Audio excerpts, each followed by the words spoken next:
灵体式。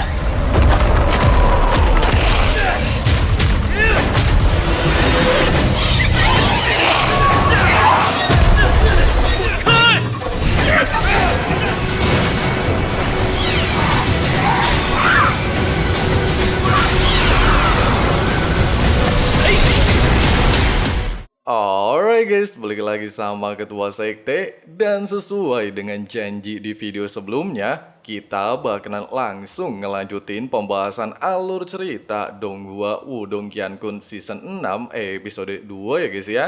Buat teman-teman yang baru gabung, Abang Frank saranin nonton dulu pembahasan alur cerita episode satunya, supaya kalian enggak gagal paham ngikutin kelanjutan di episode kali ini. Untuk linknya udah ada di kolom deskripsi ya guys ya.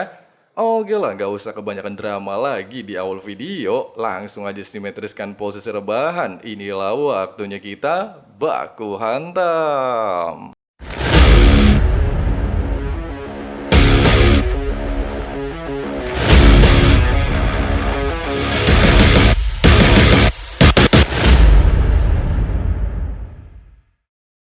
Melihat Yansen tersungkur lemas pasca menerima serangan Lindong, Tianzhen bergegas mengambil alih pertarungan. Meski dia mengatakan lebih dulu tiba di tempat ini, serta menegaskan semua harta di ruangan tersebut adalah miliknya, tapi jelas Lindong tidaklah memperdulikan ucapan tersebut. Pasalnya cuma orang terkuat saja yang bisa mendapatkannya, sehingga terjadilah baku hantam luar biasa edun.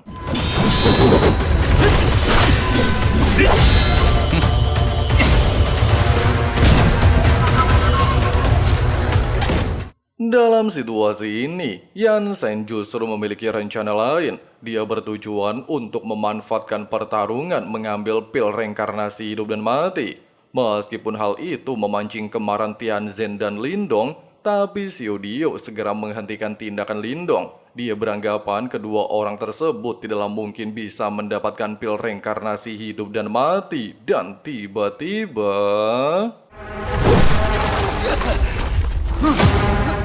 Di saat Yansen menahan sakit tangannya pocel sebelah, Xiao Dio lantas mengatakan sebelumnya dia sudah merasakan aura kematian di sekeliling tungku pemurnian pil. Inilah yang menjadi alasan kenapa dia sebelumnya melarang Lindong melakukan aksi mendapatkan pil. Sementara itu, mengingat ambisinya cukup besar, bahkan menghiraukan rasa sakit yang dialami Yansen, Tianzhen segera memerintahkan seluruh bawahannya untuk menghilangkan kabut kematian tersebut, sehingga dirinya bisa mendapatkan pil reinkarnasi hidup dan mati. Tindakan barusan jelas menarik perhatian Lindong. Dia beranggapan mereka adalah orang-orang bodoh yang tidak dapat mungkin membubarkan aura kematian. Tapi belum sempat melanjutkan ucapannya, Xiao Dio mengatakan jika Lindong mampu menyalakan tungku pemurnian pil, kemungkinan dia bisa menghilangkan aura kematian. Menyadari ucapan Xiao Dio adalah kenyataan dan menemukan titik lokasi yang memiliki sedikit energi spiritual, Lindong bergegas menuju lokasi tersebut. Walaupun tempat ini memanglah menyisakan sedikit energi spiritual, namun menurutnya inilah titik yang tepat untuk menyalakan tungku pil, sehingga dia tanpa basa-basi menyalurkan energi spiritualnya. Di sisi lain, ketika rombongan dinasti Hong Huang kesulitan menghilangkan kabut hitam, Tianzhen kembali memerintahkan untuk melepaskan kekuatan penuh. Namun apa yang terjadi? Aura kematian justru menyerang rombongan dinasti Hong Huang, sehingga menimbulkan ledakan luar biasa hebat. Di waktu bersamaan, Lindong telah berhasil memperbaiki satu persatu formasi segel di tempat ini. Bahkan tindakannya langsung menetralisir aura kematian. Oleh sebab itu, Xiao Dio segera meminta Lindong untuk memanfaatkan situasi mengambil pil reinkarnasi hidup dan mati. Tidak ingin berdiam diri, serta melihat Lindong bergerak menuju tungku pemurnian, Tianzhen lantas memimpin rombongan untuk menghentikan aksi Lindong. Meski pasukan Keroco dan Yansen melepaskan serangan, tapi jelas hal ini tidaklah berdampak apapun, di mana Lindong berhasil mengusir mundur Yansen dalam satu kali serangan.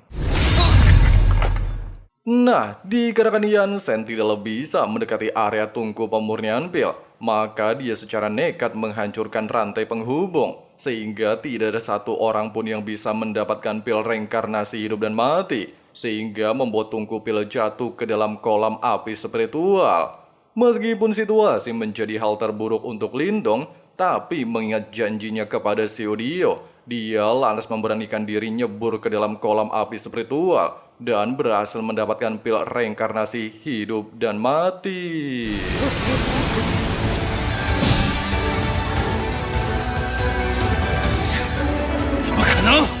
Melihat harta karun yang mereka incar berada di tangan Lindong, baik Tianzhen bersama Yansen segera memerintahkan seluruh bawahan merebut kembali pil tersebut. Namun Lindong tanpa basa-basi melepaskan teknik telapak guntur pelahap, sehingga membuat kedua pemimpin tidak berdaya di bawah kemampuan tersebut. Sementara Lindong dan Xiaoyan memutuskan cabut pergi meninggalkan tempat ini.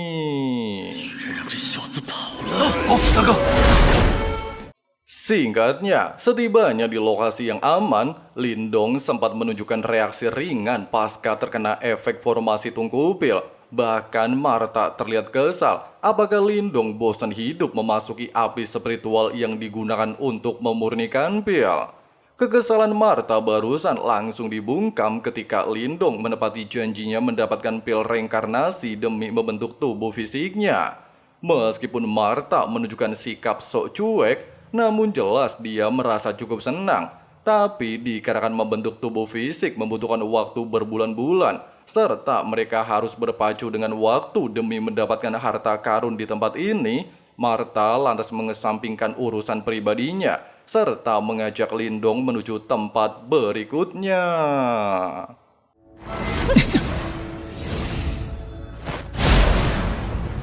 Tidak membutuhkan waktu lama, mereka tiba di sebuah reruntuhan salah satu sekte anggota aliansi Tiangang, di mana menurut informasi, aliansi Tiangang terdiri dari 108 sekte, memiliki 16 sekte pelindung dan 4 sekte agung. Namun sayangnya, Marta tidak bisa memastikan sekte apa yang berada di depan mereka. 难怪会有如此大的规模，竟然汇聚了如此众多的宗派。 Di saat Lindong mengusulkan memasuki reruntuhan demi menemukan kitab rahasia seni bela diri, Marta lantas meminta mereka untuk berhati-hati dengan alasan aliansi Tiangang pastilah tidak sederhana. Coba. Baru saja berjalan memasuki ke dalam reruntuhan, baik Lindong dan Marta menyadari ada hal janggal. Selain merasa selalu ada yang mengawasi, mereka juga dikejutkan pintu masuk yang sebelumnya mereka gunakan tiba-tiba saja menghilang. Bahkan patung-patung di tempat tersebut seperti hidup. Belum sempat mendapatkan jawaban tentang keanehan di tempat ini, mereka tiba-tiba saja mendengar suara teriakan, sehingga mereka segera memutuskan untuk memeriksanya. Nah, ternyata suara teriakan barusan berasal dari anggota dinasti Yaokuan. Mereka terlihat diserang oleh sekelompok jiwa gentayangan. Bahkan meski mereka telah mencoba melakukan perlawanan, hal itu sia-sia saja. Para demit tidaklah mempan oleh serangan fisik, serta mengakibatkan satu persatu anggota tewas mengenaskan. 那些灵体是？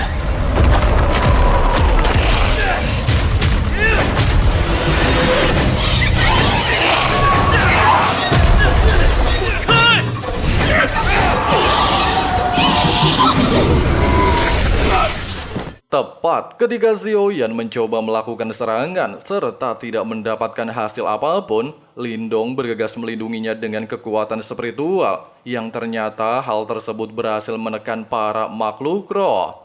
Bersamaan dengan kejadian tersebut, muncul seorang master simbol dari dinasti Yaokuan bernama Musha menyerang para makhluk roh. Bahkan tanpa alasan yang jelas, para makhluk roh terlihat emosi melihat kemunculannya, serta mencoba melakukan serangan, sehingga Lindong yang tidak ingin tinggal diam saja, lantas mencoba membantu dan melepaskan teknik segel badai petir.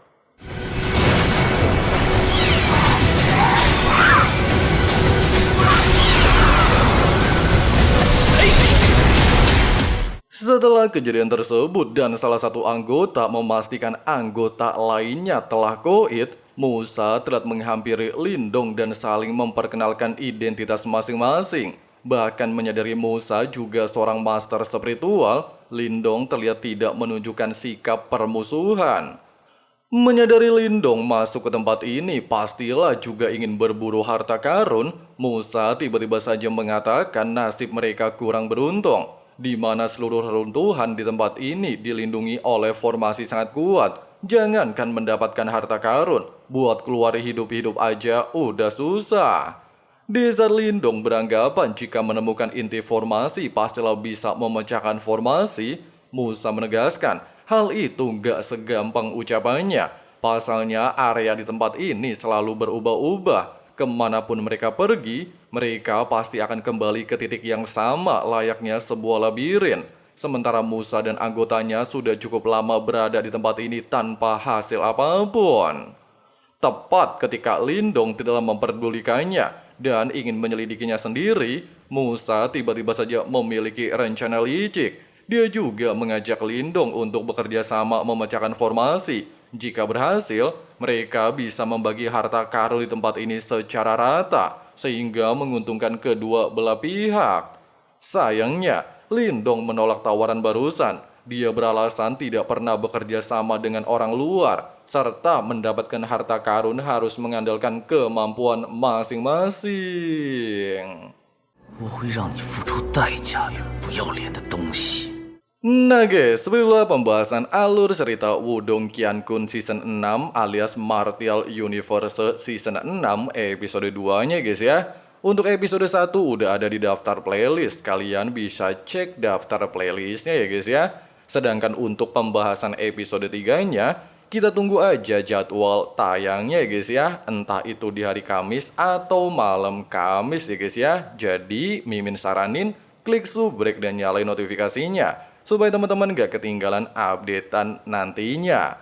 Oke lah guys, makasih banyak buat teman-teman yang udah nonton sampai habis. Di sini Abang Frank, si ketua sekte, undur diri dulu. See you and bye. Bye. I don't ever slow up, no I don't take shit. I got no love for the fakeness. If you wanna play tough and wanna hate this, I'll always show up and make a statement. I don't ever slow up, no I don't take shit.